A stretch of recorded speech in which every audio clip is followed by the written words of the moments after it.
So, my opinion about Sebastian and Rue relationship. I mean, it was beautiful at the beginning. They were like really in love. It was amazing, but somewhere along the line, it just got sour real fast. Look, Ruth, I know that I haven't been the best boyfriend to you, but if you could just give me a second chance. Ooh. And I don't know if lockdown made things worse, or if it just means that they're not meant to be. I didn't see much difficulty in terms of in relation with the pandemic. It was more so on other factors between me and him. But yeah, I think it made it stronger in the sense that because we didn't have the opportunity to do certain things that couples or people that are getting to know each other get to do, such as go to the movies and, just hang at these public places that are usually open. We had more time to have heart to heart conversations and just, you know, get that intimacy in other ways. My relationship started soon before COVID hit, like a month before, so it was pretty fresh. It was kind of a honeymoon phase. So when COVID hit, we were still meeting each other. We already knew each other because we were friends, but in this romantic degree. So it was kind of something really really hard to manage with being long distance and still meeting someone you barely know romantically. So it's kind of a really hard phase to go through while on a COVID situation. I guess because my relationship was mainly long distance, me being in Birmingham and she being in Paris. It was pretty good, I would say. Constant communication. So I believe we were strong. So, Sebastian, you alright? Sorry, what? I'm just asking if you're alright. Like, you didn't say anything, and Am I right? Have I said it? Are you my mum? no. You ever said anything, love? You know what you sound like. Okay. It's fine. That's a bit rude. I have a lot on my mind. Sorry, do you think my plan will work? Oh no, you know Ruth better than I do. I mean, you are like her ex-boyfriend, so that's probably like things you. I'm sorry, what? Ex-boyfriend? I shouldn't have said that. Current boyfriend. We're still together. Stop generalizing, please. Yeah, sure. So. Yeah.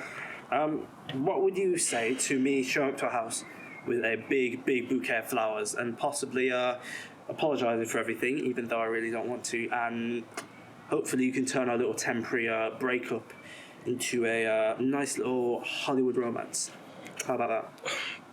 See, I really want to be supportive of that idea, but Ruth already knows me and my crew, so. Just lie to her. Tell her it's Love Island or something, or Jersey Shore. She'll fall for that. Come on, just anything to boost her ego. Is it that easy? Yeah, it should be. Sure. Yeah, pretty easy, I reckon. How many times have you used that lie? Hey, look, Jersey Shore is a very common show. It comes around every couple of years, every 2 times a year, maybe 3, something like that. You don't get away with it a lot, but enough of that. Yeah, anyway, so you've got the day and time sorted, so we should be fine, right? Okay, before I go, you keep talking that you want this film to look like Christopher Nolan meets Michael Bay. What does that mean? Yeah, just make it lots of explosions, like, they're 2 really similar film directors, so I reckon it should be good enough for you, right? Yeah, but those films are, like, I'm doing a documentary, not a action film, so how... Did I ask? Sorry, what? I said, do you take cash or cash? And I've got phone, Bitcoin? No? Okay. Look, just get it done and you'll get paid after in whatever currency you like. Pesos? No? Okay. Whatever currency you need, you'll get it. Okay, sure. Yep. You prick. Sorry, what?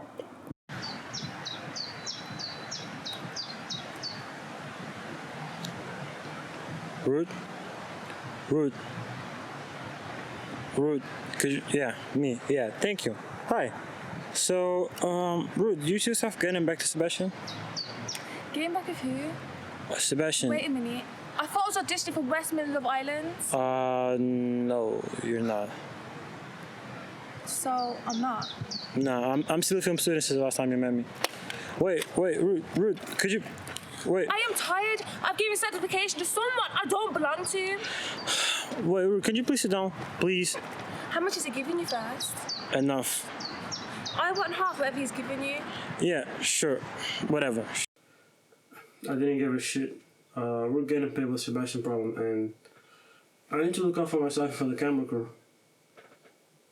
I am the camera crew. Thank you. Yeah, I'll definitely give you half of what I'm getting paid. Definitely. So back to us. Ruth, do you see yourself getting back to Sebastian? No, not really. Why not?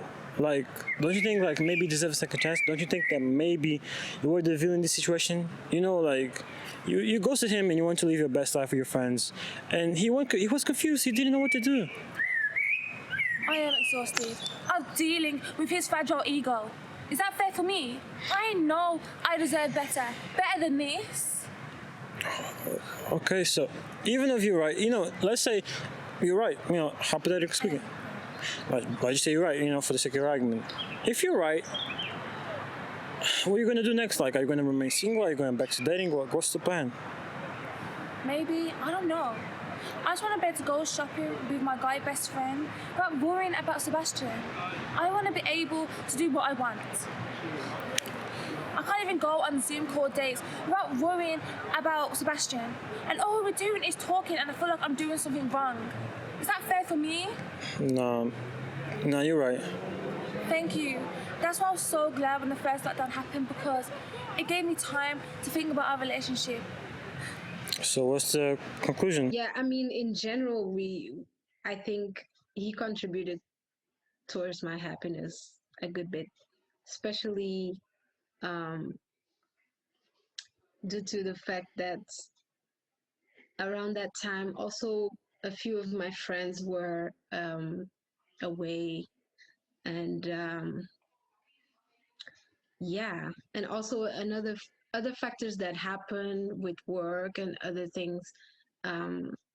It was nice to have someone that I could vent to, besides friends. And as for him, yeah, I mean, I can't really speak for him, but I'm assuming that, you know, I contributed towards. Yes, Jimmy. Yeah. I mean, he gives me that vibe. That's what I'm trying. I mean, in the first lockdown, I think it was mostly a really happy place to be in my relationship. We before boyfriend and girlfriend, we are best friends. So that foundation really set in. But there were times that, especially because we are in the same course, we study the same things, and sometimes we work together. That area really got fuzzy, and it was really complicated to manage. I know that I'm not making it easy for Ruth to stay. It's like no one wants to be in one of those relationships where you're just arguing like 90% of the time. And I wouldn't blame her if she wanted to leave, but at the same time, I know that her leaving isn't my biggest problem. Wait, it's not? Nah, man, like she was always the social one. Like she always had people, men and women in clubs coming up to her trying to buy her drinks and ask her out when we were on dates, and man, it's just always made me feel like a fucking plus one. Never a boyfriend. And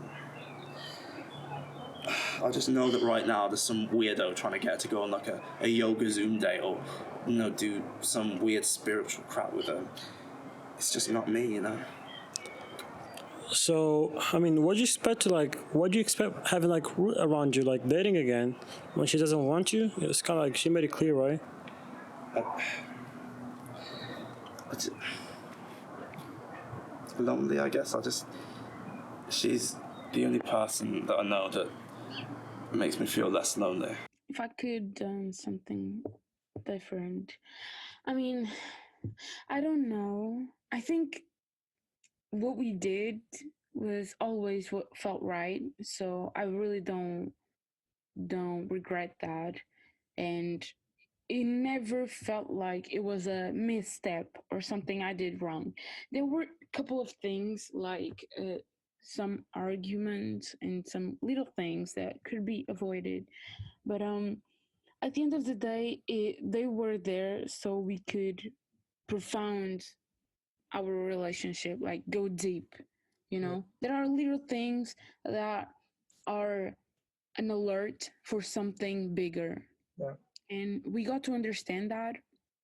So if there were stupid arguments that could be really avoided, those arguments led to something else, like a deeper reflection of what is the real issue, so we could, move forward. Look, Ruth, I know that I haven't been the best boyfriend to you, but if you could just give me a second chance. Okay? So you're just going to walk away from this situation? Typical Ruth. You know what? I don't think she has a balls to actually talk to me. Or should I say, the breasts. Oh, no. I didn't want to cause a scene, but I guess I have no choice. You blame me for running away. Well, you had to cause this whole thing. What does that say about you? That's the last question. Am I wrong for ghosting you? Yes. But am I wrong for dealing with your bullshit? Yes. I'm not interested in this anymore. What? So, are we still dating or like what's... We're done. There's no sequel to this film. Okay. Oh shit, that was nice. Yo, Ru, good luck with your next boyfriend. Hey, Sebastian, where you going? Guy, Sebastian. I know, Sebastian. bro. Stop. Sebastian, No, where you bro. going? I'm going to dock your pay. Wait, Get out of my fucking... No, bro. Get... Don't.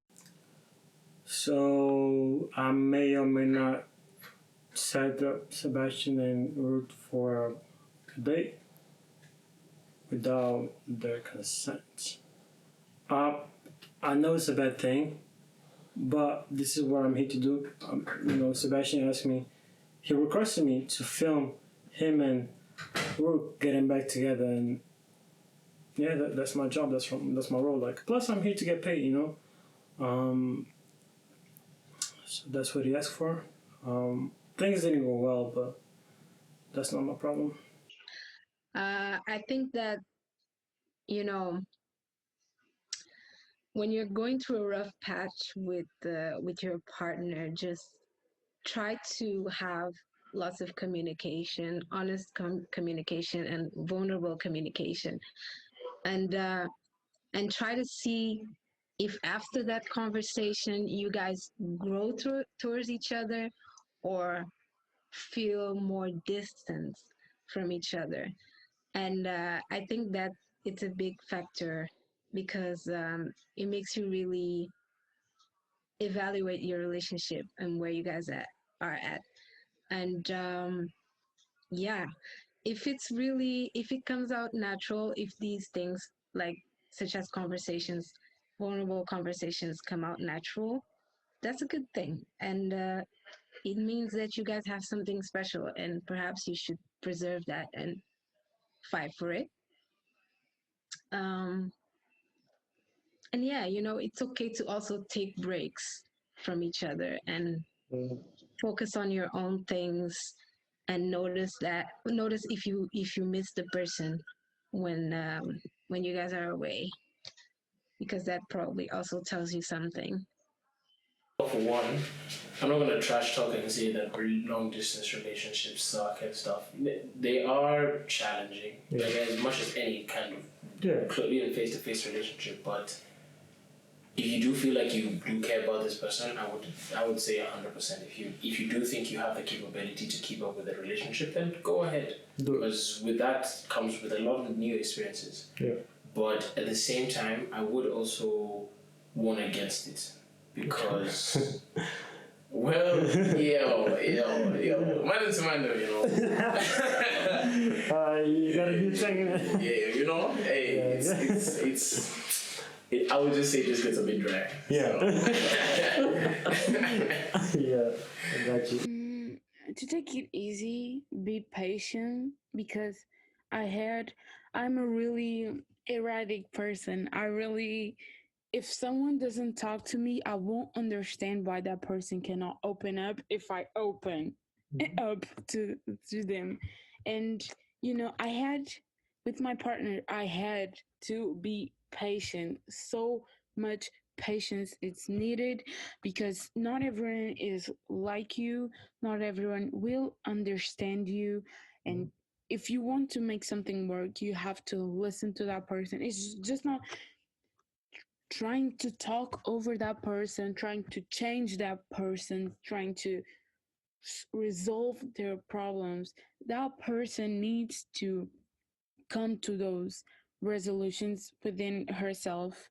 Yeah. And you only need to be there to support, listen, be patient, be everything they need at that moment. Like